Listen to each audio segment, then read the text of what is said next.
తాగేసేయండి, నీళ్ళు తాగేస్తే చాలు.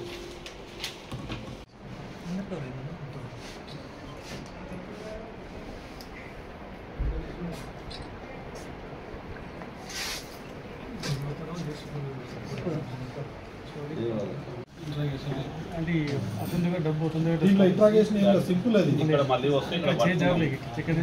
ఏమో సార్ గుంజండి కొంచెం.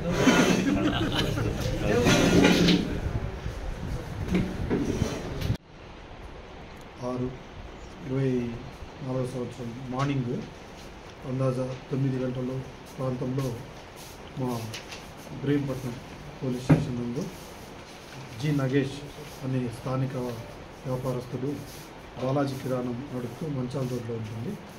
తను వచ్చి కంప్లైంట్ ఇవ్వడం జరిగింది.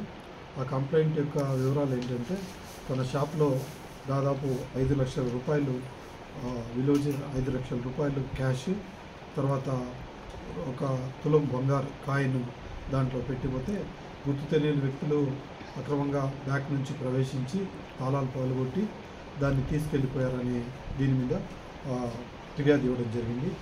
వెంటనే స్థానిక ఇన్స్పెక్టర్ గారు, తర్వాత ఎస్ఐఆర్ అందరూ కూడా ఒక కేసు రిజిస్టర్ చేయడం జరిగింది. క్రైమ్ నెంబర్ 280/2024 కింద కేసు రిజిస్టర్ చేశారు. రిజిస్ట్రేషన్ వెంటనే ఆ రోజు నూతన రాష్ట్ర ఆవిర్భావ దినోత్సవం అయినప్పటికీ కూడా వీళ్ళు ఇమీడియట్గా యాక్ట్ చేసి సీన్కి వెళ్ళి సీన్లో ఉండే సాక్ష్యాలన్నీ కూడా సేకరించడం జరిగింది. అలాగే క్లూస్ టీమ్ కూడా ఇమీడియట్గా పిలిపించడం జరిగింది. అక్కడ ఫింగర్ ప్రింట్స్ అవన్నీ కూడా కలెక్ట్ చేయడం జరిగింది. అయితే ఈ దీంట్లో అన్నీ చేస్తున్న టైంలో ఆ రోజు రాత్రి జరిగిన టవర్ డంప్ అవన్నీ కూడా తీసుకొని ఎక్కడెక్కడ ఎంతమంది కాల్స్ మాట్లాడారు ఇవన్నీ కూడా విశ్లేషణ చాలా సమయం పట్టింది. ఎవరెవరు ఫోన్లు మాట్లాడారు, ఎవరెవరు మాట్లాడారు, వీళ్ళ దగ్గర పనిచేసే వాళ్ళు ఏంటిది, వాళ్ళు ఏ కాల్స్ మాట్లాడారు అవన్నీ కూడా కొద్దిగా డీటెయిల్గా అనాలిసిస్ చేయడం జరిగింది, టెక్నికల్ అనాలిసిస్ చేయడం జరిగింది. ఆ టెక్నికల్ అనాలిసిస్ చేయడంలో మాకు ఆ షాప్లో పనిచేసే ఇద్దరి మీద వాళ్ళ మీద అనుమానం రావడం జరిగింది. అనుమానం రావడంతో పాటు ఇంకోటి ఏంటిదంటే, దాంట్లో వీళ్ళు ఒకే వ్యక్తికి ఫ్రీక్వెంట్గా కాల్స్ చేస్తున్నారు.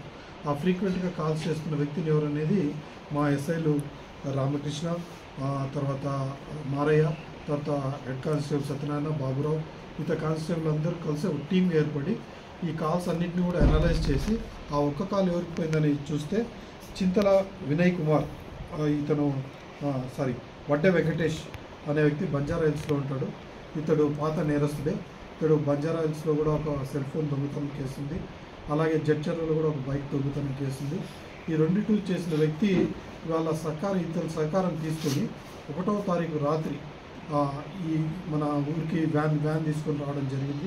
ఇకో వ్యాను TS12WE0284 అనే వ్యాన్లో వచ్చి దాంట్లో వెనక నుంచి ఎట్లా ప్రవేశించాలో కూడా వీళ్ళందరూ షాప్లో డబ్బులు పెట్టిపోవడము ఇవన్నీ కూడా వీళ్ళకి ముందుగా తెలుసు. కాబట్టి ఆ షాప్లో పనిచేసే పవన్ కుమార్ అండ్ వినయ్ కుమార్ వీళ్ళిద్దరు కూడా అతనికి ముందుగానే బ్రీఫ్ చేసిండ్రు ఎలాగ రావాలనే దాంతో అతి సునాయాసంగానే త్వరలో కంప్లీట్ చేసుకొని దీంట్లో అమౌంట్ అంతా తీసుకోవడం జరిగింది. అయితే దీంట్లో షాప్ యజమాని కొద్దిగా కరెక్ట్గా లెక్క చూసుకోలేదు. ఆ లెక్క చూసుకోవడం ఇంటాక్ట్గా ఈ అమౌంట్ అందరినీ కూడా నిన్న సాయంత్రం 5 గంటల ప్రాంతంలో ఈ నేరస్తులు పట్టుకోవడం ద్వారా ఈ రికవరీ అంతా కూడా సాధ్యమైంది. దీంట్లో టోటల్గా రికవరీ 3,16,000 రూపాయలు ఎంటైర్ మీరు చూస్తే కనుక వచ్చి ఇవన్నీ షాప్లో వచ్చిన నోట్లని మీకు అర్థమవుతుంది. అలాగే ఒక గోల్డ్ కాయిన్ ఒకటి రికవర్ చేయడం